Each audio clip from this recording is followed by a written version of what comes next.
Ayesha, sir. ఆ doctor photo తీసుకురా. అలాగే సార్.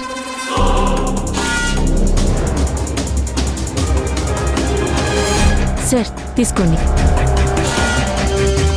గురూజీ,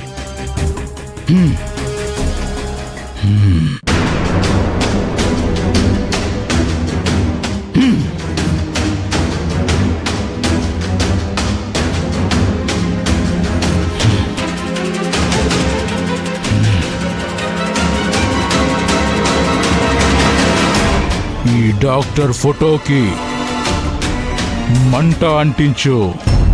గుణ.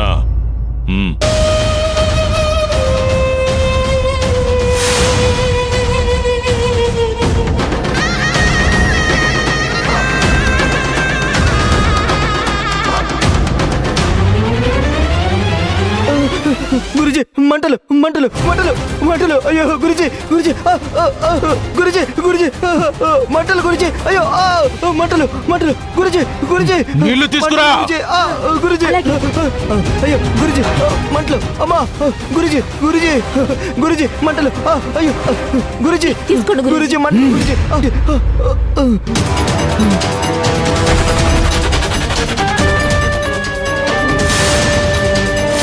గురూజీ.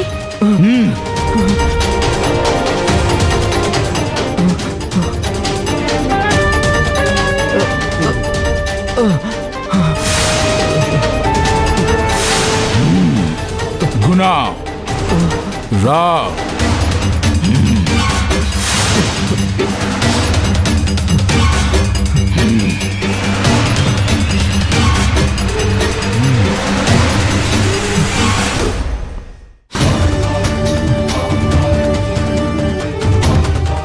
అంతా సరైపోతుంది, కంగారు పడకండి.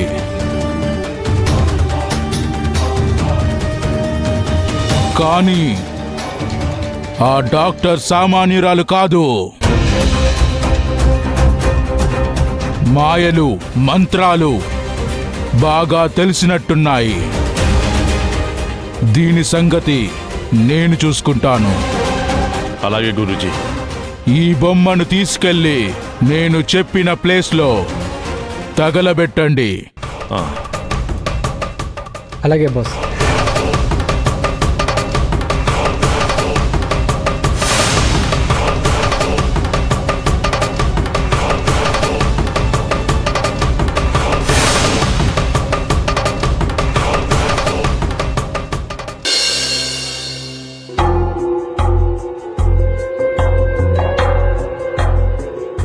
రండి. నమస్తే మేడం. నమస్తే మేడం, మీ సిగ్నేచర్స్ కావాలి.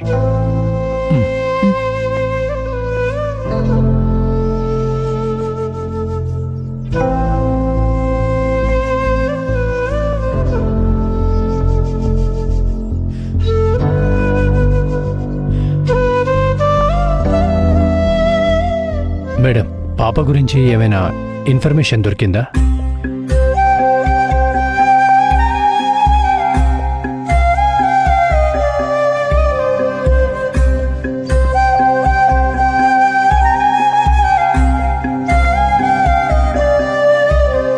పాపని మొన్న ఒక టెంపుల్ దగ్గర చూశాను. ఆ డాక్టర్ కూడా కనిపించింది. నేను అప్పుడే ఇన్స్పెక్టర్కి ఫోన్ చేసి రమ్మని చెప్పాను. పోలీస్ ఇన్స్పెక్టర్ ఆ డాక్టర్తో మాట్లాడుతుండగా ఆ డాక్టర్ ఇన్స్పెక్టర్తో మీ పాపకి దెబ్బ తగిలింది, చూసుకోమని చెప్పింది. ఇమీడియట్గా అదే టైంలో ఇన్స్పెక్టర్కి ఒక కాల్ వచ్చింది. వాళ్ళ పాప మెట్ల మీద నుంచి పడిపోయిందని ఇన్స్పెక్టర్ అక్కడి నుంచి వెళ్ళిపోయింది. మళ్ళీ ఇందాక నేను ఇన్స్పెక్టర్కి ఫోన్ చేసి అడిగాను, డాక్టర్ విషయంలో ఏదైనా అప్డేట్ ఉందా అని. ఆమెని ఎప్పుడు అరెస్ట్ చేస్తారని అడిగితే, ఆ డాక్టర్ని అరెస్ట్ చేయాలంటే మిమ్మల్ని ముందు అరెస్ట్ చేయాల్సి వస్తుందని చెప్పింది.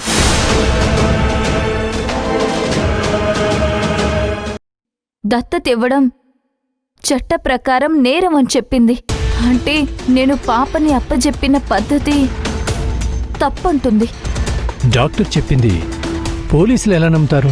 అదే నాకు అర్థం కావట్లేదు రామ్ కుమార్ గారు.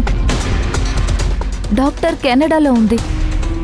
ఇక్కడ తిరుగుతున్న ఆవిడ డాక్టర్ వేషం వేసుకొని తిరుగుతున్న డూప్లికేట్ డాక్టర్. తనకేమైనా మాయలు మంత్రాలు తెలిసేమో అనిపిస్తుంది. భవానీ గుండె నొప్పితో విలువెల్లాడే టైంలో ఆ డాక్టర్ భవానీ చేయి పట్టుకోగానే భవానీ గుండె నొప్పి తగ్గిపోయింది. నాకెందుకో చాలా డౌట్గా ఉంది రామ్ కుమార్ గారు. ఈమెకేవో అతీంద్రియ శక్తులున్నాయని అనిపిస్తుంది. అసలు పాపని ఆమె తీసుకోవడం వల్ల ఆమెకేంటి ప్రయోజనం? తెలీదు రామ్ కుమార్. ఈమె వెనక ఎవరైనా ఉండి కథ నడిపిస్తున్నారేమోనని అనుమానంగా ఉంది. నాకు అదే అనిపిస్తుంది మేడం.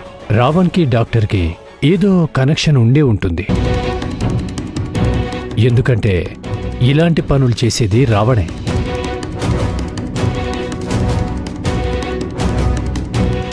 సరే, నేనొకసారి రావణ్కి కాల్ చేస్తాను. ఎందుకు మేడం? పాప గురించి తెలుసుకోవాలంటే మాట్లాడాలి కదా.